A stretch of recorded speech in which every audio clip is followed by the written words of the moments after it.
Hello आदाब, good afternoon. मैं हूं आपके साथ सना वारिस। आप देख रहे हैं हमारा खास प्रोग्राम चलती रहेगी जिंदगी। चलती रहेगी जिंदगी में रोजाना हमें आपकी फिक्र है, इसलिए हम रोजाना कुछ ऐसे मौज़ूआत को लेकर आते हैं जो कि सेहत के मुतालिक होती है, चाहे वो किसी भी डिजीज से जुड़ी हुई हो। आज की अगर हम बात करें तो आज हम बात कई चीज़ों पर करने वाले हैं। सबसे पहले अगर बात करें जिस पर हमें बात करना मुनासिब लग रहा है वो ये, क्योंकि इस वक्त मौसम गर्मा चल रहा है, गर्मी का मौसम है, तो गर्मी के आते आते कई बीमारियां भी पनपती हैं, या फिर यूं कहें कि कई बीमारियां गर्मी भी साथ लाती है। ऐसी सीजनल बीमारियां होती हैं, तो इससे खुद को बचाने के लिए क्या कुछ करना है, कैसी तैयारियां होनी चाहिए, घरों में किस तरह की तैयारियां होनी चाहिए, और साथ ही सरकारी सतह पर अगर लोगों को नहीं मालूम है, कुछ ऐसे अमराज होते हैं जो बड़ी तेजी से के साथ बढ़ते हैं, तो सरकार की तरफ से हम देखा है या एमसीडीज की तरफ से देखा है कि उन चौकसी बरती जाती है, फिर उसके बाद छिड़काव किया जाता है। तो कौन कौन से ऐसी चीजें हैं जिस पर हालत खराब ना होने से पहले ही, यानी पता रहता है कि ये सीजनल बीमारियां हैं, तो सरकारी सतह पर इन तमाम कामों को कब्ल अज वक्त यानी वक्त से पहले ही अंजाम दिया जाए, ताकि जो अवाम है उसे अच्छी सर्विस सरकार की तरफ से मिले। और जब अच्छी सर्विस सरकार की तरफ से अवाम को मिलेगी तो अवाम तरक्की करेगा। जब उनका सेहत उन्हें इजाजत देगा आगे बढ़ने की, तो वो आगे बढ़ेंगे। तो ऐसे में मुल्क की मईशत में वो चार चांद लगा सकते हैं, और साथ ही साथ अपनी फैमिली के लिए वो तो रूहे रवा रहेंगे ही, सरबराह तो रहेंगे ही। तो ये तमाम चीज़ें हैं जिस पर हम बातचीत करेंगे। इसके अलावा कई ऐसी चीज़ें हैं जिससे हम सब डेली टू डेली कई जूझते हुए नजर आते हैं, जिसमें से एक ऐसी बीमारी अगर इसे कहें, या फिर आप कुछ और भी नाम इसे दे सकते हैं, हाइपरटेंशन, एंजाइटी के मामले बहुत बढ़ते हुए दिखाई दे रहे हैं। तो इसके क्या वजूहात है, इस पर भी हम बातचीत करने की कोशिश करेंगे। इसके अलावा जैसे कि मैंने कुछ देर पहले कहा कि मौसम गर्मा है, तो गर्मी से बचने के क्या कुछ उपाय हैं, इसके अलावा गर्मी में कौन कौन सी ऐसी बीमारियां हैं जो फैलने के का खतरा उनका रहता है, लिहाजा उनसे बचने की क्या कुछ वजूहात, क्या कुछ तरीके हैं, वो हम जानने की कोशिश करेंगे। दो खास मेहमान हमारे साथ जुड़ेंगे। डॉक्टरों का पैनल होगा जिसमें डॉक्टर नरेश चावला साहब होंगे, national joint secretary Indian medical association के। अब से कुछ देर बाद हमारे टीवी स्क्रीन पर आप उन्हें देख पाएंगे। अभी सिर्फ और सिर्फ doctor Dhiren Gupta, senior consultant, Gangaram hospital, हमारे दरमियान मौजूद हैं। वेलकम सर, बहुत शुक्रिया और न्यूज़ 18 उर्दू को वक्त देने के लिए। क्योंकि गर्मी चल रही है तो हम चाहते हैं कि शुरू में इसी पर हम बात कर लें कि मौसम गर्मा है तो कौन कौन सी ऐसी बीमारियां रहती हैं जो फूट पड़ने का खदशा लाहक रहता है, जिनसे हमें बचने की ज़रूरत होती है। सरकारी सतह पर या अवामी सतह पर आप क्या कुछ मशवरे देंगे, धीरेन साहब? देखिए, सबसे इम्पोर्टेंट है हीट स्ट्रोक। जैसे मैं अभी जयपुर में हूँ तो बहुत ज्यादा लू चल रही है, गर्मी है। सेकेंड है इन्फेक्शियस डिजीज में गैस्ट्रोएंटराइटिस, और दूसरा हेपेटाइटिस। ये तीन मुख्य बीमारियां हैं जो गर्मियों में स्पेसिफिकली होती हैं और आप उनसे बच सकते हैं। जी, बचेंगे कैसे, इसके कुछ टिप्स आप दें। देखिए, सबसे बड़ी बात है हीट स्ट्रोक में पानी की कमी हो जाती है, राइट। तो आप जितनी कोशिश करें हर 2-3 घंटे में अपने आप को हाइड्रेट करें। इसके लिए दूसरा इंपॉर्टेंट पॉइंट है, आप घर से पानी को लेके जाएं और कोशिश करें बाहर का पानी, स्पेशली जो खुला हुआ पानी होता है, वो ना पिए। जब भी गर्मियों में कोई भी इन्फेक्शन होता है किसी भी चीज से, वो खुली हुई होती है। आपकी चाहे खाना हो, साइड में जैसे स्टॉल्स मिलते हैं आपके सड़क के साइड में जाएं। अगर आपने खाना भी, आपको भूख लगती है और आपको स्टॉल से खाना भी पड़े बाहर, काफी लोग शौकिया होते हैं जो बाहर खाते हैं, वो तली हुई चीज खाएं। तली हुई चीज में सबसे मेजर बेनिफिट ये होता है कि आपकी अगर थोड़ा इन्फेक्शन है भी, वो भी खत्म हो जाता है। लोगों को आम धारणा होती है कि तली हुई चीज नुकसान करती है, बट फैट इंक्रीज कर सकती है, लेकिन इन्फेक्शियस कम होती है। इसी वजह से कहा जाता है कि अगर जूस के स्टॉल्स हैं तो आप गर्मियों में उनका इस्तेमाल ना करें, वहां तक ना जाए, क्योंकि गन्ने के जूस को पीने की बहुत बात होती है, लेकिन धीरे धीरे ऐसा होता है कि कहा जाता है डॉक्टर धीरेन साहब कि आप गन्ने के जूस अगर स्टॉल्स में बिक रहे हैं तो आप उनसे ना ले और ना पिए। तो यही वजह। बिल्कुल गन्ने का जूस स्पेशली जिसमें मक्खियां बैठी होती हैं, उनसे इन्फेक्शन बहुत तेजी से फैलता है। और हेपेटाइटिस ए और ई डेडली डिजीजेज हैं जो आपको मतलब आपके जानलेवा भी हो सकती है। और दूसरा कॉलरा कम हो गया है, लेकिन गैस्ट्रोएंटराइटिस अभी भी काफी कॉमन। इस बीच एक और खास मेहमान हमारे साथ जुड़ चुके हैं जिनका जिक्र मैंने कुछ देर पहले किया था, डॉक्टर नरेश चावला साहब। आपका इस्तकबाल। आप नेशनल ज्वाइंट सेक्रेटरी हैं इंडियन मेडिकल एसोसिएशन के, हमारे साथ जुड़ चुके हैं। चूंकि गर्मी का मौसम है तो गर्मी के हवाले से हम बात कर रहे थे डॉक्टर नरेश चावला साहब की, किस तरीके से लोग बचें और कौन कौन सी ऐसी बीमारियां हैं जो ज्यादा इफेक्ट करती हैं लोगों को गर्मी में, तो क्या क्या उपाय हैं जो डॉक्टर लोगों को या फिर अवामी सतह पर या फिर सरकारी सतह पर उसे सही करने की जरूरत है। दिल्ली की अगर हम बात करें तो इन गर्मियों में कई ऐसे अमराज रहते हैं जिनमें ज्यादा इजाफा हो जाता है। जैसे जैसे गर्मी बढ़ेगी वैसे वैसे चिकनगुनिया के मामलात बढ़ जाते हैं, केसेस बढ़ जाते हैं। तो इसकी वजह आप क्या मानते हैं? क्या जो नगर निगम है उनकी तरफ से तमाम जो चीजें होती हैं वो नहीं की जाती, साफ सफाई नहीं की जाती है, इसकी वजह से ये मामले बढ़ते हैं या फिर अवामी लापरवाही भी होती है?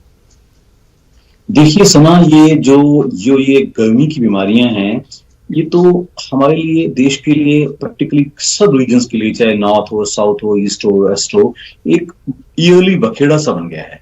इस साल थोड़ी सी तब्दीली इसलिए है कि इस बार सर्दियों के बाद गर्मियां बड़ी तेजी से आ गई हैं और गर्मी ऑलमोस्ट मार्च में 42 टेम्परेचर नॉर्थ इंडिया में टच करना मायने रखता है। तो उसलिए थोड़ा सा लोग ना, हर साल क्या होता है कि जैसे लोगों को सर्दियों की कुछ प्रैक्टिसेस होती हैं वो गर्मियों में लोग अपने आप एकदम बदल नहीं पाते। तो मैं अब आपको कुछ सुझाव आम जनता को देना पसंद करूंगा जिससे उनकी गर्मी स्मूथली पास होगी और आसानी से पास होगी। जहां तक बीमारियों की बात है, ज्यादातर बीमारियां या तो फिजिकल हीट से होती हैं या हमारे अनहाइजीनिक फूड से होती हैं।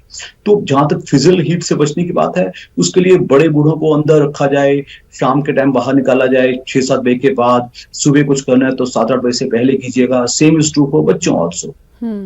और बाकी जो लोग दिन में बाहर निकलें, सबसे अच्छा बचाव फिजिकल हीट से बचने का, गर्मी से बचने का एक ही होता है कि अपने आप को ठंडी जगह पे रखिए। अगर आप ठंडी जगह पे नहीं रख सकते तो सर पे कोई अंगोछा या कोई स्कार्फ रखिएगा। और उससे भी एक और अच्छा उपाय है जिसका नाम है पानी का इंटेक बढ़ाना। इस गर्मी में हमारा पानी का इंटेक एक एवरेज अडल्ट को कम से कम 3 से 4 लीटर मिलना चाहिए। बहुत ज्यादा ठंडे रेफ्रिजरेटेड पानी पे इंसिस्ट मत कीजिएगा, नॉर्मल या हल्का ठंडा पानी पीजिएगा। इसके नींबू पानी, लस्सी, मौसमी का जूस, बेल का रस, जितना इन चीजों की खपत होगी वो साथ में जूसी फ्रूट्स ताजे कटे हुए, फॉर एग्जाम्पल तरबूज, खरबूज, पपाया, ये सब, मौसमी, संतरा, ये सब हमें बचाते हैं। यानी सीजनल फ्रूट्स का इस सीजन में जितना आप इस्तेमाल करेंगे उतने ही आप सेहतमंद रहेंगे। इसके अलावा धीरेन जी का रुख कर लेते हैं जो कि हमारे साथ जुड़ चुके हैं एक बार फिर से। डॉक्टर धीरेन गुप्ता, मैं बात करना चाहती हूँ, गर्मी पे तो हम बात ही कर रहे हैं, उसके कई उपाय आप लोग बता रहे हैं। इसके अलावा कई ऐसे मौजूआत रहते हैं जिसे मैं टच करने की कोशिश करती हूँ ताकि वो नाजरीन जो नहीं जान पाते तो घर बैठे सलाह डॉक्टरों से मिल जाए। हाइपरटेंशन की और एंजाइटी की मैं बात कर रही थी। मौजूदा वक्त में हमने देखा है कि इसमें इजाफा होता हुआ दिखाई दे रहा है। आखिर इसकी वजह क्या है? देखिए, 2 चीजें हैं। एक, ये आपकी बात बिल्कुल ठीक है, बच्चों में भी काफी एंग्जाइटी देखी गई है।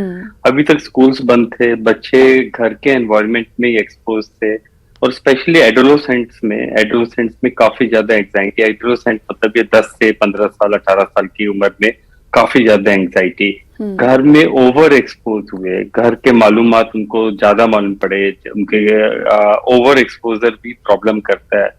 आप बाहर नहीं निकल पाए, आपके जो सोशल गेट टुगेदर है बच्चों के नहीं हुए, फिजिकल गेट टुगेदर नहीं हुए, नॉर्मली स्क्रीन टाइम बहुत ज्यादा बढ़ गया, तो उससे एंग्जाइटी इश्यूज काफी ज्यादा बढ़ गए। दूसरा, बच्चों के अंदर अगर हम बात करें तो एक कॉम्पिटिटिवनेस खत्म हो गई।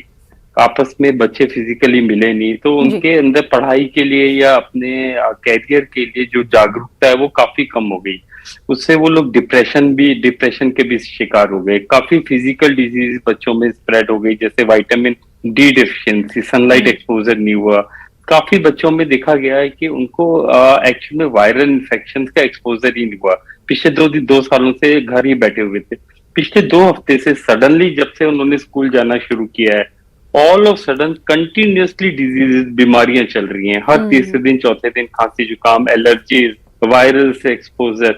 तो बच्चों में अल्टीमेटली जो इम्यूनिटी कम हुई उनकी, क्योंकि उनको एक्सपोजर्स कम हुए, उनका खामख्याजा अब ये भुगत रहे हैं। बट एक तरह से देखा जाए तो हम इनको अवॉइड नहीं करना चाहिए जब तक वो फिजिकली स्ट्रेस नहीं हो, मेंटली स्ट्रेस नहीं हो, तो उनकी ग्रोथ भी नहीं होगी। अब हम एडल्ट्स की बात करते हैं। एडल्ट्स में भी मैंने देखा है कि एंजाइटी इश्यूज काफी थे, काफी लोगों की जॉब छूट गई, काफी लोगों की जो जरिया था, ये कमाने का जरिया था, वो काफी कम हो गया उनका। तो उससे काफी ज्यादा मेन स्ट्रेस हुआ उनको। और बच्चों के कंटिन्यूअसली घर रहने से काफी फीमेल्स को काफी स्ट्रेस हुआ, क्योंकि उनको थोड़ा फ्री टाइम मिलता था, तो वो भी नहीं मिला। तो कहने का मतलब है कि काफी सारे कारण हैं जिनके कारण ये वजह आपने बताई। अब इन वजहों के बाद अगर एंजाइटी से निकलना है, हर किसी को निकलने का मन करता है, जाहिर सी बात है। अगर वो इस परेशानी से जूझ रहे हैं तो वो चाहते हैं कि इस परेशानी का खात्मा भी हो। अब सवाल ये उठता है कि इसका खात्मा कैसे होगा। मैं चाहती कि डॉक्टर नरेश चावला साहब आप बताएं कि अगर हाइपरटेंशन और एंजाइटी है बच्चों समेत, तो उनके पेरेंट्स को क्या करना चाहिए, अगर बड़ों को है तो बड़ों को खुद क्या करना चाहिए, इसके क्या तरीके हैं इससे निकलने के? देखिए, जो 2 साल का समय वैसे तो पूरे हिंदुस्तान क्या पूरी दुनिया के लोगों का ही बड़ा मुश्किल कटा है, लेकिन बच्चों का समय तो बहुत ही खराब है। आप सोच के देखिए, एक 4 साल का बच्चा जिसने एक प्री नर्सरी स्कूल में जाना था, उसको पता ही नहीं स्कूल होता क्या है, तो उसको ऑल रिटर्न स्कूल भेजा जा रहा है, उसको तकलीफ हो रही है। बच्चे जो कि एग्जाम्स को भूल ही गए थे, ऑनलाइन एग्जाम्स होते थे, या बच्चे को अगली क्लास ऐसे ही टपा दिया जाता था, तो बड़ा सा एक तो ऐसा माहौल सा हो गया जिसको कहते हैं कि एक सुस्ती वाला माहौल हो गया। और जो बच्चे ज्यादा कॉम्पिटिटिव थे, फर्स्ट आने की कोशिश करते थे, अच्छा स्कोर करते थे, एक दूसरे में एक फ्रेंडली राइवलरी चलती थी कि तेरा नंबर ज्यादा है, मेरा नंबर है, वो सब खत्म हो गया। तो आपका बड़ा अच्छा सवाल है कि अब किया क्या जाए। कुछ नहीं, कोई आसान काम, कोई मुश्किल काम नहीं है। इसके लिए पेरेंट्स भी काउंसलिंग करें बच्चों की, और जो स्कूल्स हैं, स्कूल्स में भी बकायदा teachers apart from regular teaching के अलावा बच्चों को एक स्पेशल काउंसलिंग दी जाए, जिससे बताया जाए कि किस हालात में ये सब कुछ हुआ है और किस हालात में उन्होंने दोबारा पिकअप करना है।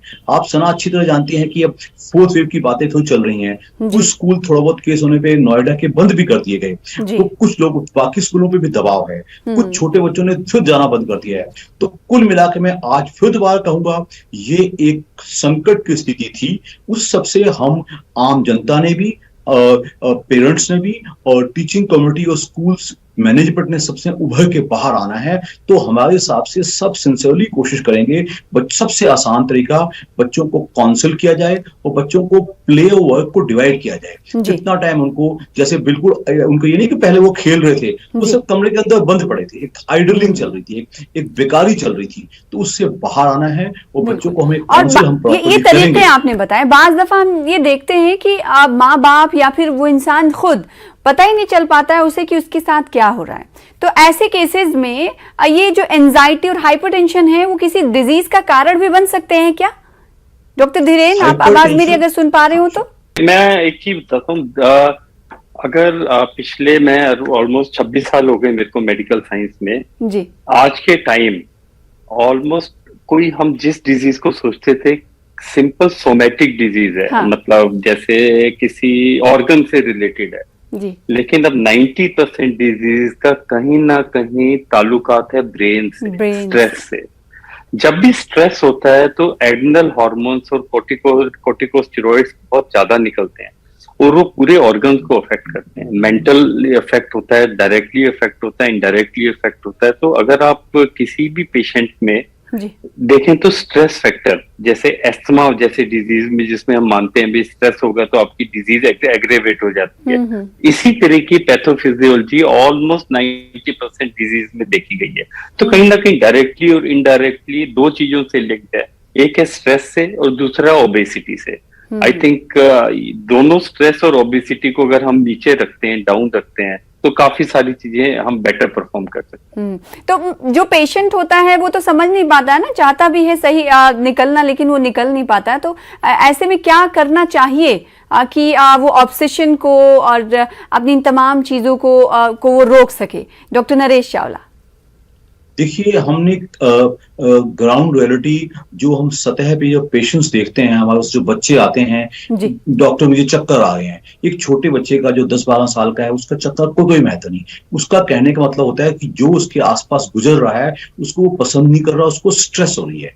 तो डॉक्टर का फर्ज बनता है उस बच्चे की काउंसलिंग करे, उसको हकीकत का एहसास दिलाए, उसके पेरेंट्स को बताए कि उसको कैसे किया जाए, थोड़ा सा उसकी अटेंशन डाइवर्ट की जाए, थोड़ा सा उसको किसी प्ले में लगाया जाए, थोड़ा सा जगह को तब्दील किया जाए कुछ टाइम के लिए। यस, उसकी पढ़ाई में रुचि बढ़ाई जाए। तो ये कोई 2 मिनट का खेल नहीं है, ये धीरे धीरे कहते हैं जो ये कोरोना के जख्म है जो शारीरिक रूप में, मानसिक रूप में, साइकिल रूप में हम सबके ऊपर आए हैं। Everybody is affected including adults और senior citizens, house ladies, working ladies, सब कुछ बदल गया है। तो अब हम सब धीरे धीरे उस ट्रॉमा से बाहर आने की कोशिश कर रहे हैं। तो मैं उम्मीद करता हूं कि आने वाला हिंदुस्तान हमारा ऐसा रहेगा कि शायद अगले 2-4-6 महीने में हम इससे काफी हद तक बाहर आ पाएंगे। और इवन जो 4th वेव जिससे बहुत जनता डर रही है, मैं आपके चैनल के माध्यम से आम जनता को बताना चाहूंगा, it is not a very dangerous virus, is बड़ी माइल्ड सी स्ट्रेन है, बहुत तेज निकल जाएगी। तो हम सबकी मिलकर एक कोशिश होनी चाहिए कि बच्चों को, खासली मैं समझता हूँ बच्चा एक ऐसा वर्ग है जिसका दिमाग बहुत ही इंप्रेशनिस्ट होता है, वो इस चीज को समझ नहीं पाता क्या हो गया। अभी 8वीं से 9वीं में तो चढ़ गया, 9वीं से 10वीं में चला गया, 10वीं में एकदम पहाड़ टूट पड़ा। तो वो समझ नहीं पाता कि पहले तो मैं ऐसे ही पास हो गया था, अब मुझे पढ़ाई करनी पड़ेगी। तो it has come as a big change. तो we all clinicians, doctors, Indian medical association, NGOs, school staff, parents, ये सब मिलके हम सब करेंगे तो इन बच्चों का लॉट हम आने वाले समय में सुधार पाएंगे। बिल्कुल, चूंकि इस वक्त कई रियासतों में बोर्ड के एग्जाम्स, 10th के एग्जाम्स की शुरुआत भी हो गई है, तो ऐसे में पेरेंट्स को अगर आपका बच्चा इस तरह या इस तमाम चीज़ों से जूझ रहा है तो उसकी काउंसलिंग करें, उसे समझाएं, जिस तरह से डॉक्टरों ने मशवरा दिया उसके दुख और दर्द को बांटने की कोशिश करें, उसे डांटने की कोशिश ना करें बल्कि उसे समझने की कोशिश करें। डॉक्टर धीरेन्द्र गुप्ता, मैं आपके पास आना चाहूँगी सवाल के साथ कि एक तो एंजाइटी, हाइपरटेंशन की हम लोगों ने बात की, कैसे इससे निकला जाए, इस पर हमने बात की। इसके अलावा अगर बात, क्योंकि अस्थमा की आपने बात कही कि ज़्यादा एंजाइटी होती है तो सांस भी फूलने लगता है, अगर कोई अस्थमा का पेशेंट पहले से है तो उसमें इजाफा हो जाता है। इसके अलावा एक और चीज़ देखने को मिलती है कि जिन्हें एंजाइटी और हाइपरटेंशन है उन्हें नींद नहीं आने को लेकर भी परेशानी होती, प्रॉब्लम होती है। तो क्या ये बहुत ज़्यादा असरअंदाज करता है इस पर? देखिए, मैं दो चीजें शेयर करना चाहूंगा जी। जैसे आपको एंजाइटी होती है, आप कार्बोहाइड्रेट ज्यादा खाते हैं, आपकी ओबेसिटी बढ़ जाती है और तो लाइफस्टाइल डिजीज स्टार्ट होती है। साथ में अगर आपकी नींद अगर कम हो जाती है तो आपकी ओबेसिटी फिर और इंक्रीज हो जाती है। आप कार्बोहाइड्रेट्स, मैंने जैसे बोला कि anxiety induces carbohydrate injection. Second aspect, नींद जैसे ही कम होगी आपके हार्मोन इम्बैलेंस हो जाएगा, फिर आप इस साइकिल में फंस जाएंगे। तो एक चीज मैंने देखी है सोशल मीडिया से, स्पेशली जो आपकी जर्नलिज्म है जो बहुत ज्यादा एक्साइट करती है, उनको एटलीस्ट आपको शाम के बाद नहीं देखना चाहिए। मैं आपको एक एग्जांपल देता हूँ। एक बच्चा था, एक डॉक्टर का ही बच्चा, हमारा ही कलीग था, उसको 15 दिन से खांसी लगातार थी और खांसी रुक ही नहीं रही थी किसी भी दवाई से। तो बाद में मालूम पड़ा कि उसने उरी का जो एक वाकया हुआ था जिसमें टेररिस्ट ने काफी सारे सोल्जर्स को बॉम्ब से उड़ा दिया था, वो देख लिया था टीवी पे। उसके बाद से उसको साइकोलॉजिकल स्ट्रेस इतना ज्यादा हुआ कि उसको साइकोलॉजिकल कॉफ हो गई। तो उसको ऑलमोस्ट 1 महीना हमें लगा उसको साइकोलॉजिकल थेरेपी देने से। उसके बाद जाके काउंसलिंग के बाद जैसे ठीक हुआ, जैसे डॉक्टर साहब ने बोला, बिल्कुल ठीक बात बोली। सो काउंसलिंग, हर कोई काउंसलर के पास जाने की जरूरत नहीं है जी। काफी सारे बच्चे जो हैं इस समय ओवर स्ट्रेस्ड हो गए हैं। 2 साल से उनको स्ट्रेस ही नहीं हुआ जो होना चाहिए था, जो धीरे धीरे डोज मिलनी चाहिए। यानी अब जो डॉक्टर्स हैं वो इस बात को समझने लगे कि कुछ मीडिया चैनल्स ऐसे हैं जिनकी तरफ से ऐसे न्यूज और सेंसेशन का माहौल बनाया जाता है जिसका असर अब लोगों की मेंटल हेल्थ पर पड़ता हुआ दिखाई दे रहा है। यहाँ पर मैं नाज़रीन को बताना चाहूंगी कि अभी कुछ दिनों पहले की बात है कि इंफॉर्मेशन एंड ब्रॉडकास्टिंग मिनिस्ट्री ने ऐसे कुछ प्रोग्राम्स का नाम भी लिया है और टैग के साथ दिया है कि ये तमाम चीज़ें और ऐसी जो चीज़ें दिखाई जाती हैं इसका किस तरीके से मेंटल हेल्थ पर असर पड़ता है, इसका एक जीती जागती मिसाल जो है पेश की डॉक्टर धीरेन गुप्ता ने। तो बच्चों को इन तमाम चीज़ों से कैसे दूर रखें, और साथ ही एक ये भी है कि बार बना देना चाहिए कि अगर ऐसे अल्फाज का इस्तेमाल मीडिया इंडस्ट्री की तरफ से किया जाता है सेंसेशन बनाने के लिए, तो अगर कोई करता है तो उसके खिलाफ कार्रवाई होगी। हालांकि है तमाम चीज़ें, लेकिन फिर भी उसका उल्लंघन होता है। जाते जाते मैं चाहूंगी कि एक ऐसा मर्ज है जिस पर बात करना जरूरी है डॉक्टर नरेश चावला, चूंकि गर्मी है तो गर्मी से जुड़ा ही वो सवाल है ये कि लकवा जिसे बेल पाल्सी भी कहते हैं, बेल्स पाल्सी, जो भी मैं सही करेक्ट प्रोनाउंस कर रही हूँ नहीं कर रही हूँ, आप लकवा किस वजह से होता है? क्या गर्मी की वजह से होता है? और अगर किसी को हो जाता है तो परेशान होने की जरूरत है या नहीं है, क्या बताएं? देखिए, लकवा जिसको कि हम पैरालिसिस कहते हैं या पैरालिसिस कहते हैं, वो अलग चीज है। और जो बेल्स पाल्सी या फेशियल पाल्सी आपने कहा, वो टोटली अलग है। इसका गर्मी मौसम पर से कोई कांटेक्ट नहीं है। अगर किसी का गर्मी की वजह से ब्लड प्रेशर बढ़े तो वो फेशियल पाल्सी, बेल्स पाल्सी तो इडियोपैथिक होती है, वो फेशियल पाल्सी जरूर हो सकती है, लेकिन उसका पर से गर्मी से कोई ताल्लुक नहीं है। दो बातें मैं भी प्रोग्राम के अंत पे कहना पसंद करूंगा लोगों की जिंदगी थोड़ी आसान करने के लिए। जब भी कभी आप कोई बच्चा देखें या बड़ा देखें जिसको थोड़ा सा अब लगे कोई इसको स्ट्रेस ज्यादा हो रही है, सबसे बेस्ट तरीका होता है उसको किसी फिजिकल एक्टिविटी में, चाहे प्ले में इन्वॉल्व कर लिया जाए। वो सबसे आसान तरीका है, उससे हमारी स्ट्रेस कम हो जाती है। और जैसे कि आपने सीधा सवाल पूछा था, बेल्स पाल्सी फेशियल पाल्सी का इससे कोई ताल्लुक नहीं है। गर्मी, आप पानी बहुत पीजिएगा, आप अपने आप को रिलैक्स रखिएगा। माँ बाप आप बच्चों को अपने पास, कई बार ये देखने को मिला है ऐसे मिसालें या फिर एग्जाम्पल्स ऐसे सामने आए हैं डॉक्टर धीरेन की गर्मियों में लोग ये मानते हैं, शायद पता नहीं आप इससे इत्तेफाक करेंगे नहीं, कि गर्मी की वजह से मुंह टेढ़ा होने की भी बात लोग करते हैं, तो क्या ये सही है? ये ना सब चीज ना, डिहाइड्रेशन, कभी कभी ऐसा होता है कि डिहाइड्रेशन हो गया, आपका ब्लड थोड़ा सा गाढ़ा जिसको कहते हैं हो गया, और आपको चक्कर वगैरह आ गए, थोड़ा सा लगा कि मुंह टेढ़ा हो गया, जिसको हम सिंकोपी बोलते हैं। बट जैसे डॉक्टर साहब ने बोला, इसका पैरालिसिस से कोई डायरेक्ट संबंध नहीं है। वेदर ट्रांजिशन कितना लोगों के लिए नुकसानदेह है, इसके लिए क्या करना चाहिए? क्योंकि गर्मी से एकदम एसी में आ जाना, एसी से एकदम गर्मी में जाना, हाँ, थोड़ा ग्रेजुअल होना चाहिए। बट ऐसा नहीं है कि ये थोड़ी एक धारणा है कि अगर आप गर्मी है और एकदम ठंडा, बट अगर आप ग्रेजुअली चेंज करते हैं अपने आप को तो बॉडी को टाइम मिलता है और बॉडी जल्दी अडेप्ट करती है। तो ये बहुत एक्सट्रीम नहीं होना चाहिए, लेकिन इतने ज्यादा नुकसानदायक भी नहीं है जितनी ये ज्यादा धारणा है। यानी ये नुकसानदायक नहीं जितनी ज्यादा लोग इसके बारे में बात करते हैं, मिथ इसे कह सकते हैं। आखिर में इस सवाल करना चाहूंगी डॉक्टर नरेश चावला आपसे कि आखिर में आप उन पेरेंट्स के लिए क्या कहना चाहेंगे जिनके बच्चे इस वक्त बोर्ड एग्जाम्स दे रहे हैं और बहुत सारे चेंजेस उनमें देखने को मिल रहा है? बहुत जल्दी मैं चाहूंगी कि आप जवाब दें। बस इतना ही कहूंगा कि बच्चों के ऊपर अनड्यू दबाव मत बनाइएगा, उनका माहौल कंफर्टेबल रखिएगा, उनको बताइएगा वो 2-3 घंटे पढ़ाई करें, फिर बीच में थोड़ा रिलैक्स करें, बीच में पानी पी लें, फल खा लें और थोड़ा सा रिलैक्स कर लें, थोड़ा म्यूजिक सुन लें। अनड्यू दबाव ना बनाए। जब मैंने ऐसे बच्चे देखे जो बहुत ज्यादा लायक होते हैं, क्योंकि वो इतना ज्यादा पढ़ रहे होते हैं कि उनको मेमोरी लॉस होना शुरू हो जाता है। उनके लिए इतना है कि बच्चे की क्षमता के हिसाब से उनको अच्छा माहौल दिया जाए, उनको सपोर्ट किया जाए, उनको रेगुलर न्यूट्रिशियस डाइट दिया जाए और साथ में पानी ज्यादा पीने के लिए कहा जाए, फल आहार ज्यादा लिया जाए और रिलैक्स रखा जाए, बच्चा अच्छा परफॉर्म अवश्य करे। जी, आपने मेमोरी लॉस की बात की तो मैं सवाल इससे जुड़ा हुआ था, लेकिन वक्त नहीं है। अगले एपिसोड में जब मुलाकात होगी तो हम पूछेंगे आपसे कि आखिर जो भूलने की बीमारी किसी में नई लगती है तो किस वजह से लगती है। बहुत शुक्रिया हमारे साथ जुड़ने के लिए डॉक्टर धीरेन, डॉक्टर नरेश चावला, बहुत शुक्रिया हमें ज्वाइन करने के लिए। इसी के साथ मुझे दीजिए इजाजत। चलती रहेगी जिंदगी। आदाब।